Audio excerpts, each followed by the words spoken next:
Pranam Acharya Ji, in one of his love songs, Kabir Sahib says, "Do listen to your slave's prayer and relieve me of my agony."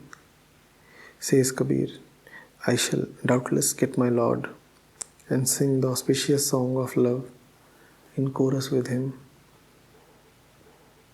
Now, Mutasim's question is, on one hand, Kabir yearns for unison with God. On the other hand, he also says he is doubtless. How can these two coexist?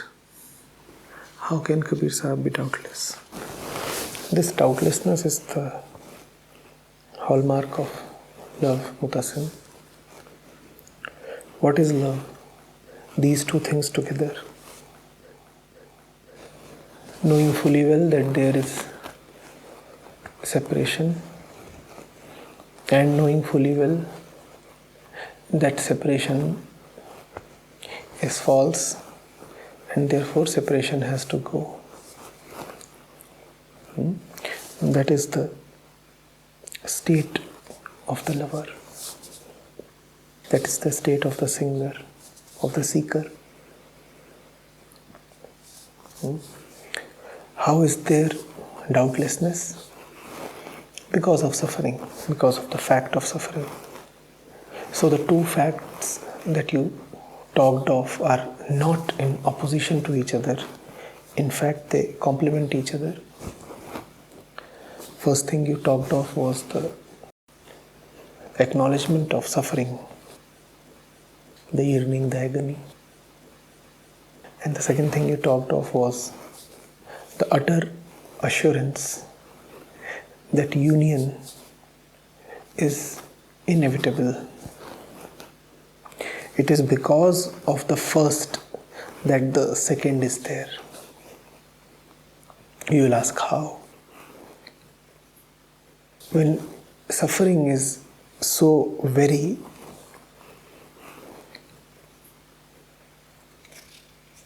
heavy, pronounced,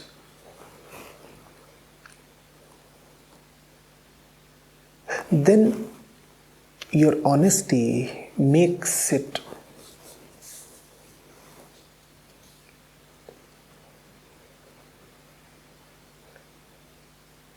very important, mandatory upon you to get rid of that suffering. You see, if you have small irritants in life, probably you can live with them.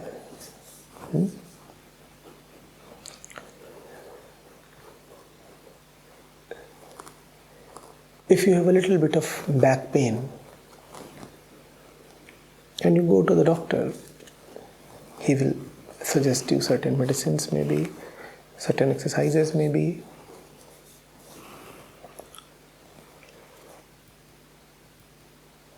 And he'll tell you that after these medicines and these exercises, the pain will subside. A little bit of pain may still remain. And he'll ask you to live with the pain. He won't tell you to get a spinal cord surgery to get rid of the remnant pain. Things that trouble you just a little bit can be lived with. We all live with a little bit of discomfort here and there, don't we? There would be nobody, for example, who would not have some relationship issue, some physical problem, even some psychological problem. But we don't jump into drastic measures to get rid of pimples, do we? Small things. Who wants to invest too much energy in them? So the small can be allowed to coexist with you.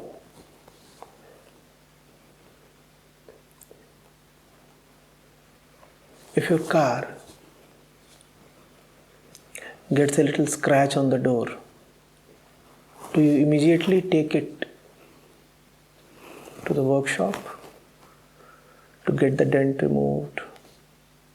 And the dent is so very minor, and to get the scratch removed and the area painted, you don't.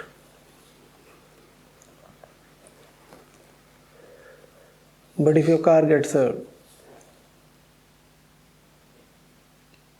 nice enough accident,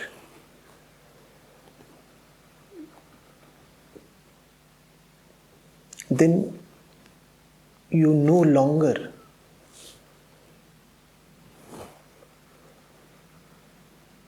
continue to tolerate the broken condition of the car. Then you necessarily take it to the workshop.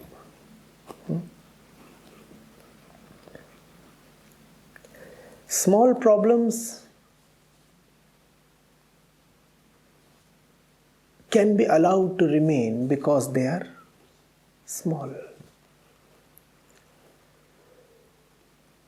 Separation from God is not a small problem. It's a huge issue. And because it is a huge issue, so it is definitely not going to continue forever.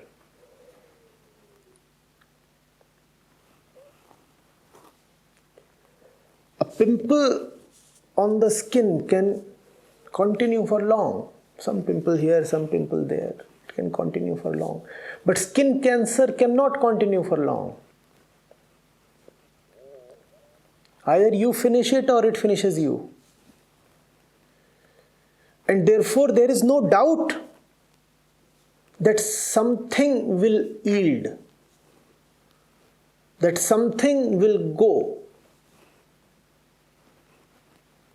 That is from where Kabir Sahab gets his doubtlessness.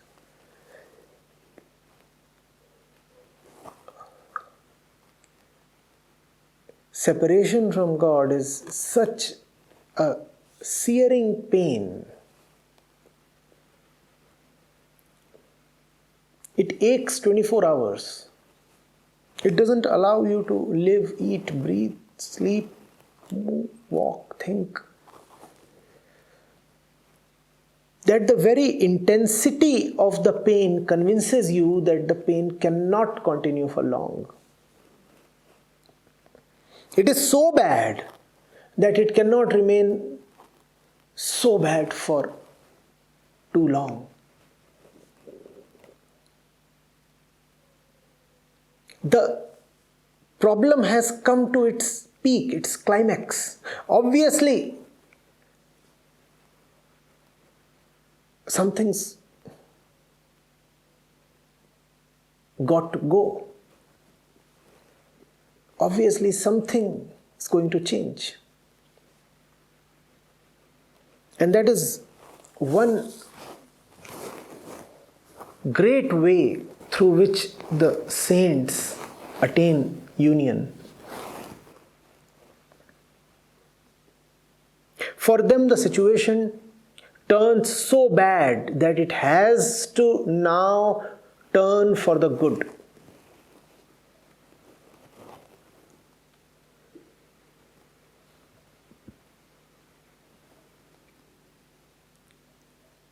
They are the ones who experience the agony. They are the ones who weep, who cry. And therefore they are the ones who rectify. For the commoner,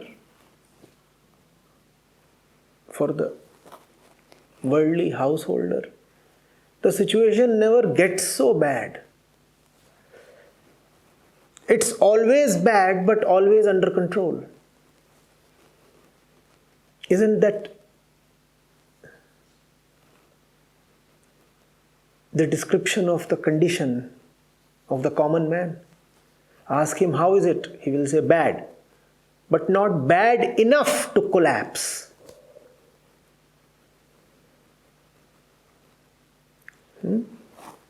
And because things are never bad enough for him to collapse, so his false structures stay put.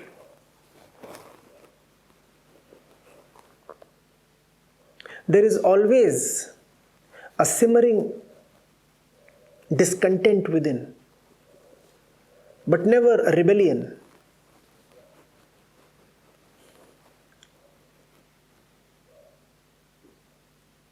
Why is there never a rebellion? Because even when things are very bad for him, still the badness is tempered, reduced by the occasional pleasures that the common man so very values. So one has had a terrible fight with the wife, and it has become clear that the situation is pathetic. It has become clear that the marriage is rotting. It is actually coming to the point of explosion. It is a very important moment, the moment of the fight. Entire day, entire evening, the two of them fought. And it is clear to both, the man and the wife,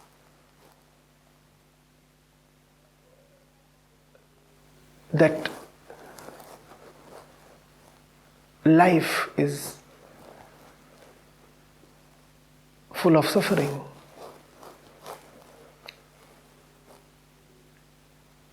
But then comes the night, and the acknowledgement that life is full of suffering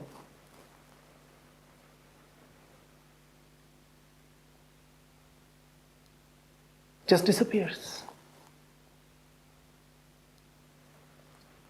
A little bit of sexual engagement is enough to make both of them forget that the situation is terrible. Next morning, the two will wake up largely forgetful of the hell that they experienced the entire day before.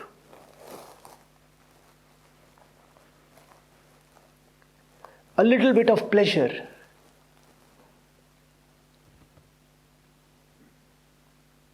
is enough to make man tolerate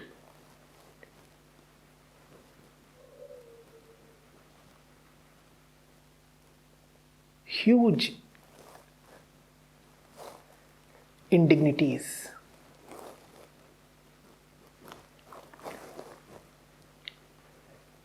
The saint is not sold out to pleasure.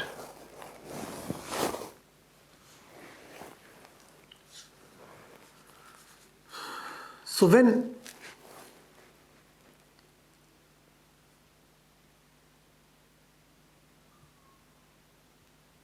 suffering hits him, suffering stays with him. He does not quickly get out of it. The common man has coping mechanisms. The saint has no coping mechanism.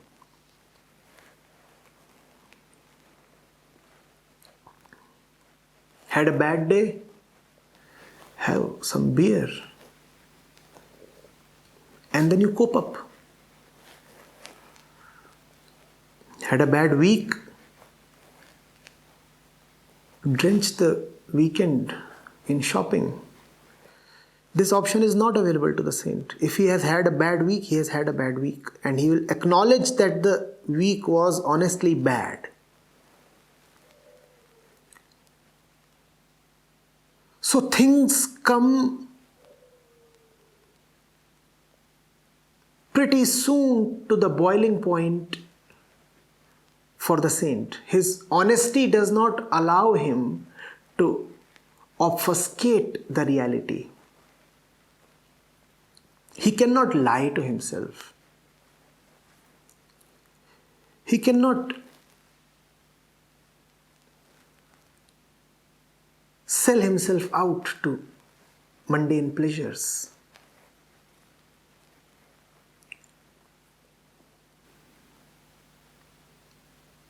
And so he is convinced, so he is doubtless.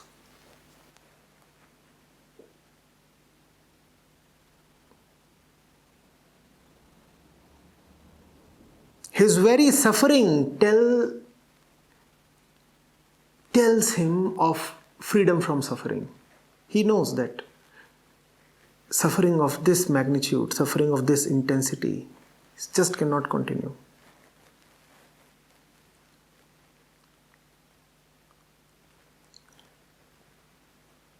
His longing convinces him of union. He knows very well that if the longing is so intense, then it is impossible that the union is too far away. As they say, it is the darkest just before dawn.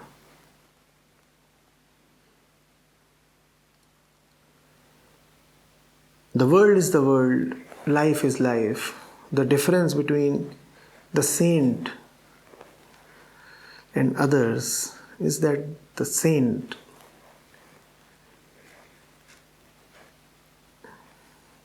does not compromise very easily.